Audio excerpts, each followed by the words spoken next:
And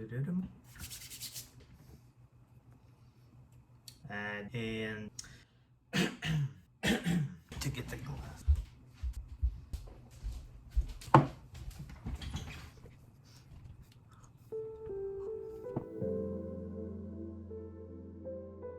Hello guys, I'm Vladi from design studio wheresarchitecture, and today, as I mentioned in my previous videos, I'm going to talk about the investment and financial book. These books I have read in my first year of the investment journey. I plan to rate these books in a tier list ranking S must read to D trash. I will have few pros and cons comments for each book, and as well I will rank them on beginner friendliness, financial insight, and motivation aspect of the book. Books will be mentioned in the order that I have read them. The first book that has started with my journey is Rich Dad Poor Dad. From a pro side, I would say it simplifies financial concepts and are very easy to beginners to read, and also it emphasizes the importance of the mindset and financial education. On the con side, it's very repetitive, and as well it lacks a detailed or structured or planned solutions here. Like beginner friendliness, it's 5 out of 5. Financial insight, I would say 2 out of 5, and motivation side is about 3 out of 5 as an average book.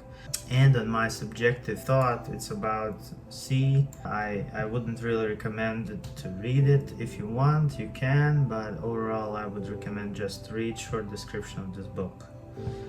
The next book that I've read is Richest Man in Babylon, and from pros, it's timeless financial concepts and lessons that you can read here. It's great for teaching kids, maybe not so bright people. However, it has some outdated languages and some outdated concepts. As a beginner friendly, it's 5 out of 5.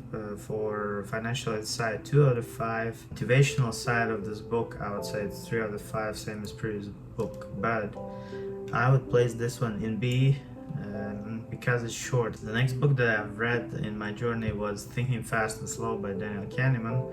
This is not really a financial book, and it's more about psychology. I would say it's one of the cons of this book, but it's very strong for your life. It's very strong for negotiations, very strong for understanding how people think. So I'm gonna put it in S as must know and must read. Pros of this book, I would say, like, it's a real deep dive into how humans think and provides insights of the biases that also affect financial decisions. From cons, it's tough to read, it's very academical, and as well it's not really focusing only on financial part. However, if you know how human thinks, you can use it. As beginner friendly, I would put 4 out of 5. As a financial insight, 5 out of 5, because those small lessons that I learned are very important. And for motivation side, 3 out of 5, maybe 1 out of 5, because it's not really motivating, but this book's really important. I suggest to read it. The next book that I've read this year was Psychology of Money. I'm gonna put it in S tier, and actually before Thinking Fast and Slow, because it's more financial than the previous book. From pros, it has practical lessons of human behavior. It's divided in short stories that you can read and digest easily. Maybe as a cons, they sometimes are oversimplified and it doesn't really work in the real life, but overall I would say it's a great book, must read. For beginner friendliness, 5 out of 5. For financial insight, I would say 4 or 5 out of 5. And for motivational part as well, 4 out of 5. So great read, must have. The next book I have is Intelligent Investor. This one is very technical, written in a dry academical style. I think it's outdated for modern days, but if you understand the concept, it doesn't really matter. You can tweak the numbers if you wish. It's not really for beginners, so maybe you can read it later when you're more experienced. As a pros, it has all the concepts of financial instruments and derivatives. It has a lot of value in this book. It's backed by timeless investment principles, and many super investors are based on this concept. However, I'm gonna put it in C because for a beginner I don't think this is a good read. So I would say 1 of 5 at the beginner, 4 out of 5 on financial insight because some of them are outdated and cannot be used anymore. And for motivational part, also 1 of 5 because it's not really motivating, it's more for teaching. The next book that I've read through was Random Walk Down this Wall Street. And the issue with this book is that I don't really have any thoughts about it. It was a fast read. I didn't really cash out on it anything. It has good introduction into market theory. It's emphasized the importance of index funds, which is really good, but again, hard language, not really beginner friendly, I would say, maybe. So I put 2 out of 5 in the beginning friendliness, 4 out of 5 in the financial insight because some of them are outdated again, and also 2 out of 5 on motivation because it was hard for me to finish this book and I didn't have a lot of motivation while reading or after it. Then I decided to come back to Kiyosaki. At the start I missed the books. I wanted to put Rich Dad Poor Dad there, and now I'm going to talk about Cashflow Quadrant. I read this one because at the start I enjoyed the Rich Dad Poor Dad. It had a lot of motivation in it. However, the financial solutions there are not the greatest. The concepts in the books are not really correlated to real world because employed people, so CEOs for example, are also employed people, but they definitely can make a lot of more money than some of the investors in our world. However, it highlights the importance of understanding of different income streams. It doesn't have enough practical investment. I don't think that it's a book that you should buy. If you get it for free, you should read it. It's not bad, but I wouldn't suggest you buying it. So as a beginner friendly, 5 out of 5. As financial insight, 3 out of 5, and for motivation I put also 5 out of 5 because the motivational part of the book is great. Next one that I read was Simple Path to Wealth. I think this will be the first book that I'm gonna put in A for a pros. So it's simple. Basically it teaches you how to passive invest. You just buy index funds and so on. It repeats the basic concepts of the investment journey. However, for cons, as a European investor myself, it more focuses on the American citizens, so the end part of the book wasn't really relevant to me. As a beginner friendliness, I would put 5 out of 5 here. For financial insight, 3 out of 5 as average. And for motivational part, 5 out of 5 as well, because in the end he's reading the questions and stories of his readers. It was really good. Strongly suggest to read it out. The next one that I read was One Up the Wall Street by Peter Lynch, one of the greatest investors. It has good insights on his investing journey. It says that you should use your insider information about good stocks that might be more expensive later. However, it's very focused on stock picking. Stock picking is not for me. I'm not an active investor. I think that all the examples are outdated, and the history of stock picking usually is not correlated to future stock picking.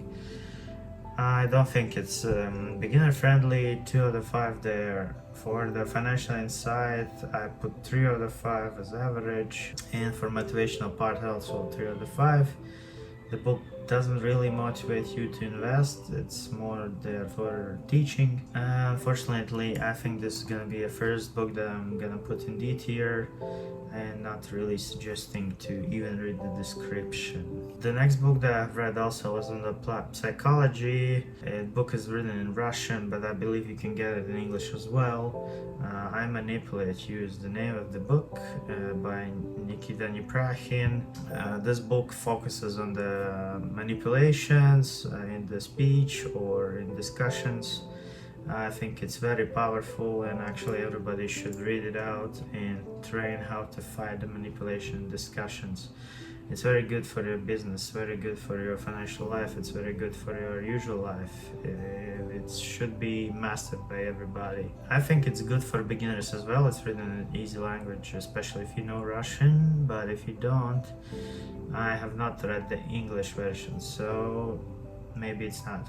But the Russian version is 5 out of 5. For financial insight, I put 2 out of 5 because it doesn't have a financial insight in it. If you use the moves that are suggested there, you definitely will improve your financial life as well. And for motivation part, I put 3 out of 5 as average. The book doesn't focus on it, but for me it left me very motivated to train myself to fight the manipulating counterparties. So the Millionaire Fastlane.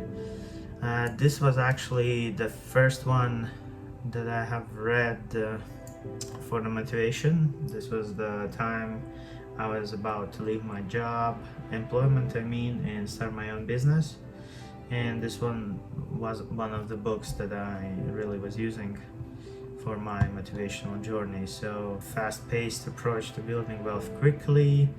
It's very inspiring. However, I think it's overly critical to passive investing, and I think some of the strategies are very risky that are provided in this book. You should not read it as very beginner, because you have to understand what you can do, what you cannot. As a financial insight, 3 out of 5, because there's nothing extraordinary in this book. And for motivation part, 5 of 5. I would recommend you to read it out if you need motivation, or if you get this book for free. So after reading one of the Neprachin's book, I decided to read one more, because I thought it's gonna be similar or also good enough. And I read his second book as well. It has a great explorations of biases and misconceptions of human behaviors, but it's not really focused on financials here, and it's kind of hard to mix it up with your financial decisions. So I wouldn't put it in A or S, but if you get it for free, you should read it. It's not bad. For beginner friendliness, 3 out of 5. For financial insight, 2 out of 5. And for motivation, I would say 4 out of 5. The next one that I read was The Black Swan by Nassim Taleb. I will put it in the A. If you can, you should buy this book and read it. It has important lessons on unpredictability of major events, so-called Black Swan. The introduction is very good. However, the concept of this book, it's very tough to read for beginners. It's big. It focuses more on theory than practical advice. So for beginners, 3 out of 5. For financial insights, I would say this is one of the books that I will put 5 out of 5, because none of the others that I've read, there was this concept of so huge decreases in the markets that you lose it. For financial insight, I would put 5 out of 5, because this is really unique book. For motivational part, 3 out of 5 as average. Book doesn't really focus on. After the Black Swan, I read Drunkard's Walk. It has entertaining and insightful take on randomness and probability in any life situations. I think it's too theoretical, so you can't really use those financial tips that it has. I think it lacks focus as a personal finance. Didn't find any motivation there. I don't think that's suitable for beginners, because the language is kind of tough. The only good part, I would say, the theory of the financial insight is quite interesting. But for a beginner book, I think I'll put it in D, and if you're a beginner, you shouldn't have this book in the first place. After it, I read Predictably Irrational. This is kind of similar book, but it's written more accessible language. Again, it focuses on the behaviors, not financial strategies. I liked it much more than the previous one, so if you get it for free, I believe you can read it out. Beginner friendly, it's 3 out of 5 on my side. For financial insight, 4 out of 5, same as the previous book. For motivational part, 3 out of 5, average. So this book's really don't focus. So after it, I read one more motivational books, which is called Your Money or Your Life. It was recommended for me, and I think it's a good book that you can read for yourself to use it. Let's say for beginners, I would put it 5 out of 5. For financial insight, it's low. There's nothing new, nothing interesting concepts. So 2 out of 5. And for motivational part, 5 out of 5 also. It has practical advice on balancing financial success with satisfaction. It provides tips on how to manage your money so that you sleep well and have enough money to live. Maybe it's too basic for readers that I already have read 15 books before, so that would be a con, but for a beginner, I would say you can invest in this book to read. After that, I read Money with No Fools. It offers practical financial advice tailored into everyday people. Breaks down the complex concepts into simple, small. Again, this book is really focused on one region, which is Eastern Europe and Russia.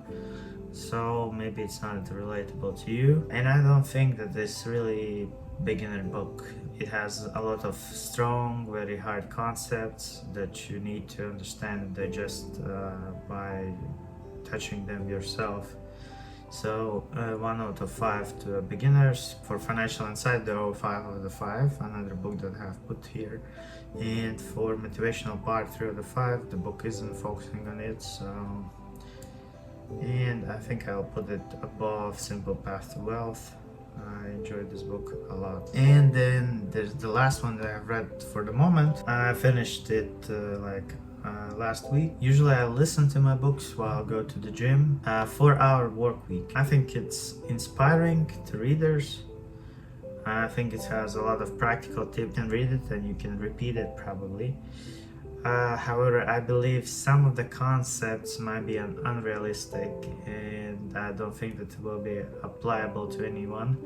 And also it focuses heavily if you are an entrepreneur. If you are working for somebody else, I don't think that this book will work for you. But again, for beginners, I would say 5 out of 5. For financial insight, 1 out of 5. It didn't have any. And for motivational part, 5 out of 5. And I believe I will put it in low A because it's a good read. Definitely suggest you to read out the S tier. Strongly recommend you to read A and get to B if you really want to read something else. And C and D, you can make your own decisions. Hopefully you had new information that I offered you. Comment down what books should I read next. Comment down what books have you read. Are you agreeing with my tier list? Maybe I should put One Up to Wall Street into S. See ya.